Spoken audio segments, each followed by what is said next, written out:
Bonjour à toutes et à tous, je suis Fred Bendongui et vous souhaite la bienvenue sur ce podcast Conversation avec le hip-hop, culture dans laquelle on y puise matière à créer, mais aussi à penser. Ce premier épisode est dédié à 3 danseurs hip-hop, c'est comme ça qu'ils se définissent.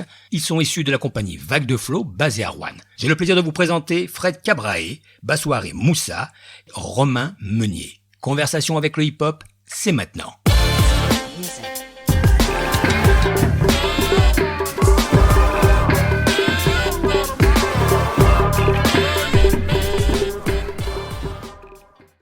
Moussa, Fred, Romain, je vais vous laisser vous présenter l'un après l'autre, mais avant tout, j'aimerais préciser que vous êtes tous les trois à l'origine des autodidactes et que votre point commun est celui de la pratique du breakdance, autrement dit, du breaking, ce qui caractérise aussi la forme de votre esthétique chorégraphique, mais pas seulement. On pourra développer au cours de l'émission. Fred, on va commencer par toi. Tu es le fondateur de la compagnie Vague de Flow, que tu as créée en 2013 à Rouen. Tu as pas mal de cordes à ton arc, puisque tu assures à la fois la partie danse et interprétation, mais aussi la direction artistique, musicale et scénographique. Fred, je te laisse le micro. Merci Fred, bonjour. Oui, Frédéric Cabrae, je suis originaire de Rouen. Donc moi j'ai commencé en 2000 la danse hip-hop. Pour vraiment la partie danse hip-hop. Après, la partie culture, étant de quartier populaire, la culture hip-hop, c'est depuis toujours, avec toutes les autres formes de culture. Pour moi, culture hip-hop, ça veut dire tout et rien, parce que pour moi, la culture hip-hop, c'est tout. Donc voilà. Ouais. Après, dans les années, je me suis fait, comme à peu près tout le monde, dans le regard des vidéos, dans les cassettes, en bas de chez moi il y avait pas trop de danse, donc très compliqué. Donc par des connaissances qu'on en a parlé, t'as vu les tours sur la tête, tout simple. Et petit à petit ça m'a donné envie d'aller plus loin, de vivre un peu plus ce côté-là, engagement, parce que je trouvais que il y avait le côté danse, mais il y avait le côté engagement qui était vraiment primordial pour le côté culturel, et c'était aussi une manière de faire qu'on pouvait nous écouter, différent que ce que je connaissais du quartier, et du regard des gens, les gens qui traînent dans la cage, les jeunes délinquants, le stéréotype en fait, tout simplement. Et par ce fait-là, on se fait ses armes, on bouge, on va à droite, à gauche, Lyon, Saint-Thé, on se fait des connexions, et la danse commence à danser. Et là, en fait, en 2010, j'ai décidé... Alors, j'avais fait quelque chose... Chez moi, on avait un groupe de danseurs, donc le groupe s'appelait Melting Pot. Et on a pu participer à des battles. On a aussi créé notre premier spectacle en théâtre, donc ce qui m'a fait connaître un peu le monde artistique du théâtre. Et par ce même biais, j'ai pu partager aussi des scènes avec Melting Force.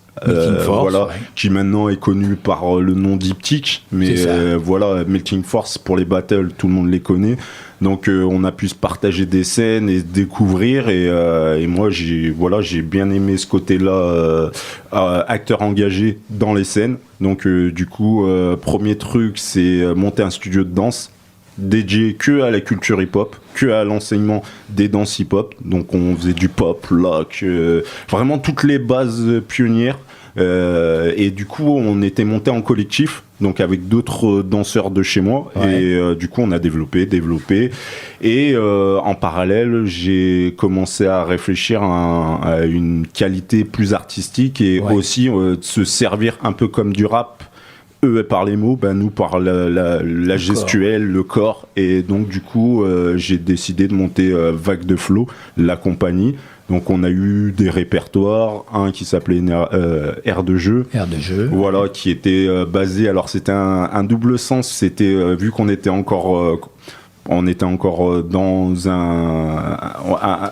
un esprit d'enfant, et en fait le R correspondait au rejet aussi de la société. Donc il y avait un double faciès sur ce côté-là de cette pièce.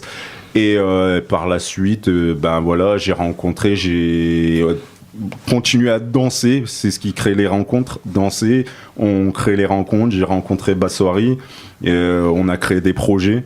Premier vrai projet de qualité artistique où voilà, ça nous a permis de faire des tournées, découvrir des endroits. Et donc du coup, premier spectacle 10 création. Donc, 10 D-Y-S. Exactement, D'accord. c'est pour le dysfonctionnement du cerveau. Et par la suite, mais après j'en parlerai un peu plus, et par la suite, on continuait, et là on a rencontré Monsieur Meunier, Romain, et du coup, nouvelle phase, toujours dans l'engagement de la société, parce que voilà, moi je trouve que on fait de la danse hip-hop, même on fait du hip-hop, pour dire la culture, et nous on n'a pas de mots comme je disais avec le rap, mais nous on a notre corps et notre esprit, et voilà, le principal de notre compagnie c'est des spectacles engagés et au moins d'éveiller les consciences, voilà. Merci Fred. Et puis alors, il y a un vrai parti pris en tout cas, un vrai positionnement, je dirais une posture même.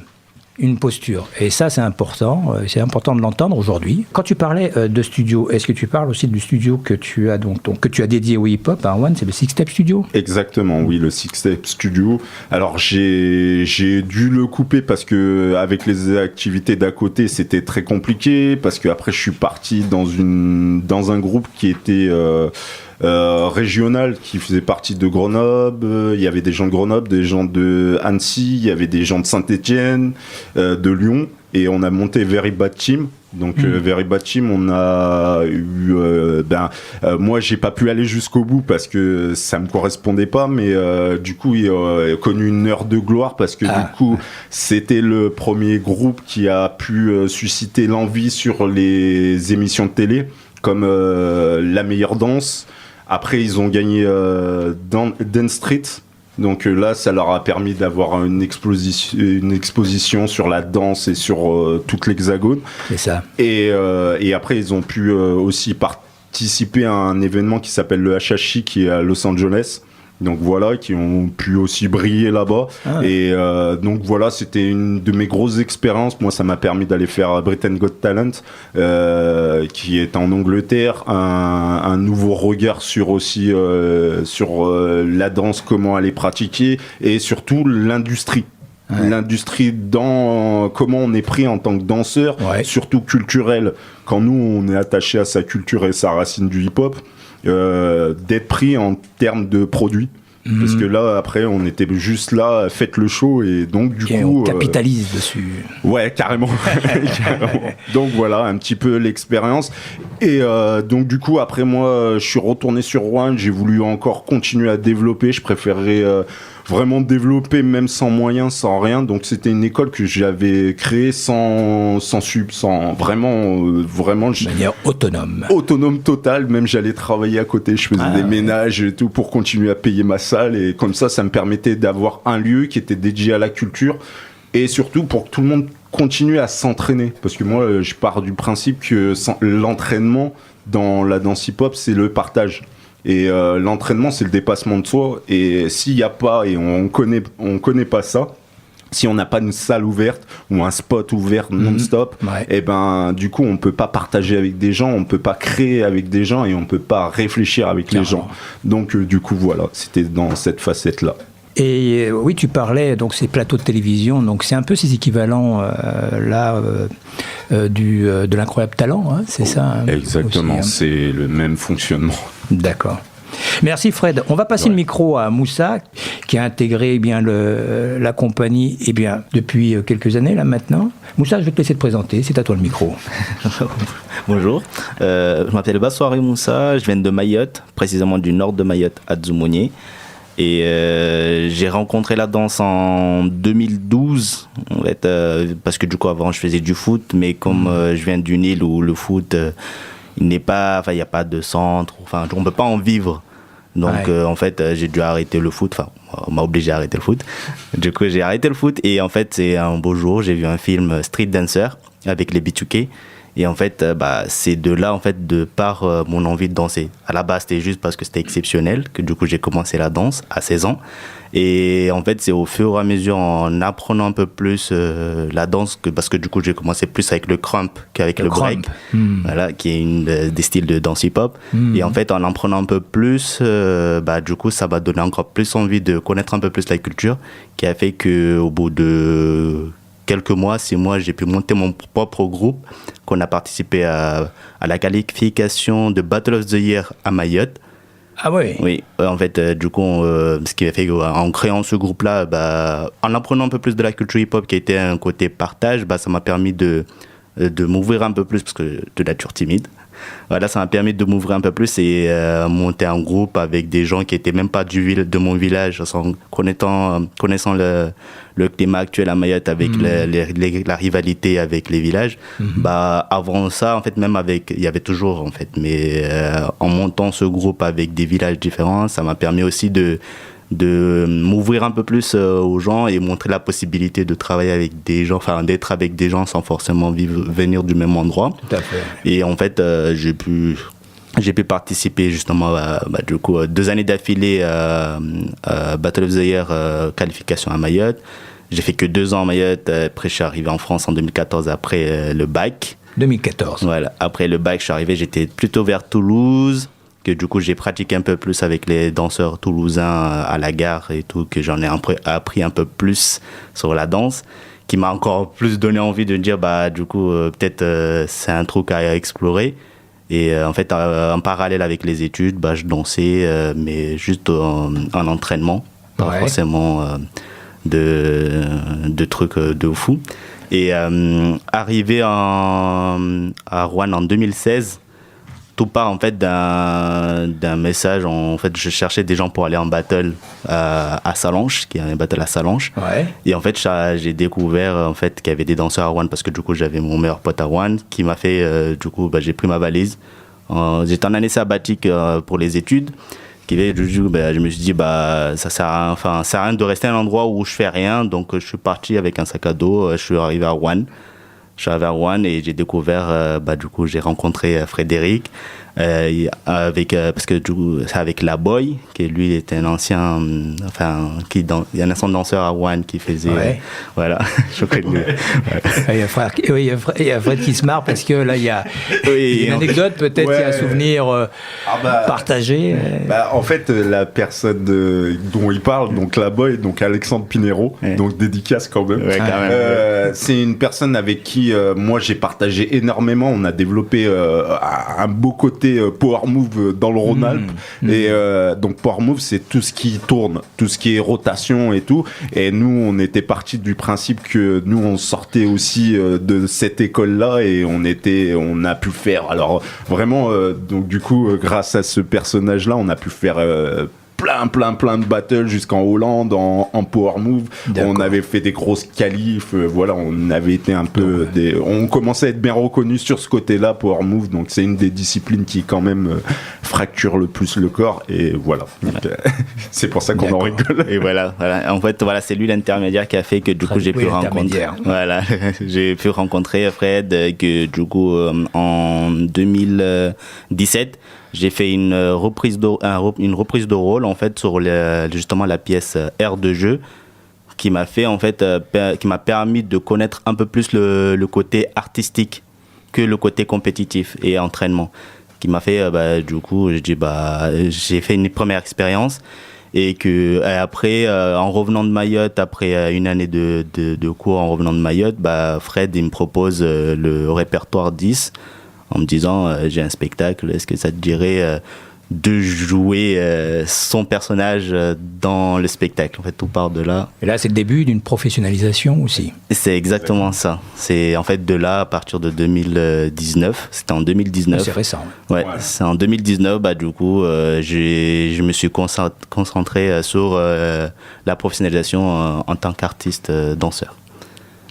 Et très bien, Moussa, merci beaucoup. Merci, Moussa. Et on va terminer les présentations avec toi, Romain, qui, je crois, intègre la compagnie Vague de Flow en 2010, ou non, 2020, si je me trompe, non ou pas? Tout à fait, 2020. Donc bonjour, merci beaucoup pour l'accueil chaleureux. Donc moi, Romain Meunier, j'ai 33 ans cette année. Le temps passe, ouais. À la bonne heure. À la bonne heure. Et donc, en effet, ouais, je suis autodidacte de la danse. Je fais partie de cette génération qui a connu le hip-hop en ruralité. Aujourd'hui, il y en a beaucoup, même si on ne veut pas être cliché. Le hip-hop était d'abord, je pense, beaucoup plus accessible en ville et dans les banlieues, et en ruralité un petit peu moins, parce que on n'avait pas forcément accès à des cours, on n'avait pas les moyens de transport, donc c'était assez difficile de pouvoir même pratiquer. Réseau, ouais. Tout à fait, et surtout de rencontrer des danseurs finalement. La chance malgré tout, c'est que je fais partie d'une génération qui est née en 91 et qui a connu l'avènement d'Internet. Et c'est une grande chance pour les milieux ruraux, puisque du coup on a eu accès à pas mal de vidéos, pas mal de contenus, et ça a pu permettre à toute une génération finalement de regarder et puis d'essayer. Et d'émerger. Et donc ça c'est magnifique. Donc moi j'ai commencé vraiment en autodidacte, j'ai commencé dans la cour du collège. Pareil, issu de rencontres, donc on a commencé à me parler hip-hop, on m'a montré quelques vidéos, c'était 2004 à peu près le démarrage pour moi, donc c'était une année où il y avait une bonne émergence des danseurs coréens, notamment coréens et russes aussi, mais coréens étaient plutôt bien en place sur la scène hip-hop et du breaking. Et donc là, oui, je pense qu'on prend, comme je l'ai vu en vidéo, mais je l'aurais vu en face, c'était la même chose, on prend une claque, on prend les étoiles dans les yeux, et du coup ça m'a donné envie de pratiquer, donc ça a commencé comme ça, on était une bande de copains, et on a commencé tout doucement à pratiquer, à essayer encore et encore et encore, jusqu'à ce que les mouvements rentrent, et donc on a créé ensuite une association qui existe toujours, qui s'appelle Hip Hop DPR, donc qui est une association hip-hop du pays roussillonnais, puisque c'est de là d'où je suis issu, donc dans l'Isère, au sud de Vienne, du côté de Salles-sur-Sanne exactement. Et donc on a monté une association, ce qui nous a permis de pouvoir bénéficier de salles pour pouvoir s'entraîner. Donc les communes jouaient plutôt bien le jeu avec le milieu associatif, donc on était plutôt quand même bien accueillis. Et à contrario peut-être des villes où c'est un peu plus difficile des fois de pratiquer, on est en extérieur, on n'a pas forcément de salle. En ruralité, on avait la chance d'avoir quand même le soutien des communes et le milieu associatif, et du coup on a pu toujours s'entraîner au chaud dans des salles, on a pu avoir accès à des gymnases, donc on avait aussi d'autres avantages. Donc voilà, donc beaucoup de pratiques du break. Ensuite, je me suis essayé à l'enseignement, à la majorité. À partir de mes 18 ans, je commençais à donner des cours vraiment sur les bases, en MJC, en centre de loisirs. Et ensuite, moi, je suis issu d'études de commerce. Donc, j'ai commencé à travailler dans le tertiaire. Donc, j'étais commercial pendant une petite dizaine d'années. Et je continue à côté à pratiquer plutôt en loisir, dans le milieu compétitif régional. Voilà, vraiment en loisir et en tant que passionné. Et ensuite, 2020, on a eu la crise qu'on a tous connue, celle du Covid, où on prend le temps de réfléchir, de se poser des questions. Un break. Voilà, on fait un break, exactement. On cherche du sens à sa quête. Et du coup, je suis arrivé dans le Roannais à cette période-là, juste avant le Covid et le confinement qu'on a connu en mars 2020. Et donc, en arrivant dans la région, je connaissais Frédéric de nom, puisque dans le milieu des battles, notamment, on se connaît tous plus ou moins de vue. On sait à peu près qui est de quelle région. Voilà, ça reste quand même une communauté, une belle communauté, sur laquelle on peut compter quand on cherche à faire du réseau, à demander de l'aide c'est assez, on a assez de soutien sur la communauté de hip-hop et danseurs. Et donc j'ai contacté Fred pour pouvoir m'entraîner au départ, en lui disant que justement j'arrivais dans la région. Et on a commencé comme ça à travailler en 2020. Et pareil, ensuite on en parlera. Il m'a proposé le prochain projet Énergie Libre. Voilà, dont on parlera. Et qui a été aussi pour moi, comme pour Moussa, le début d'une professionnalisation dans le milieu de la danse. Et donc j'ai lâché mon travail de commercial C'est Fred un peu l'entremetteur. pour la en danse. fait, hein. Ouais. C'est lui qui convertit en fait. j'ai bien Exactement. compris. Ouais. Donc la croisée des chemins. Et il ouvre les possibles en fait, les voies. En fait, c'est ça. Ouais. Tout à fait. Donc des belles rencontres. C'est des belles rencontres, toi. Ouais, ce sont des belles rencontres. Merci Romain. Notre premier épisode consacré à la compagnie Vague de Flow se termine par cette présentation personnalisée des danseurs. Je vous propose d'écouter la suite de cette conversation dans un prochain épisode. C'était Fred Bendongué pour Conversation avec le hip-hop. À très bientôt.